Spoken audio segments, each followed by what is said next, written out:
This is the rear screen surround retrim kit for the Triumph TR4, TR4A, TR5, TR250 Surrey Top models only.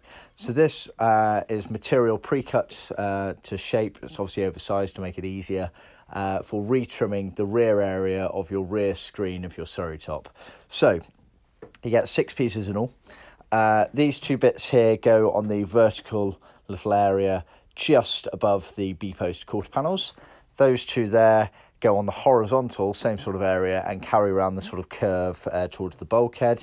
Then these 2 here, one of them does the actual main part of the curve of the bulkhead just above it at the back of the car, whereas the other one is literally the very top element of the metalwork of the actual Surrey Top.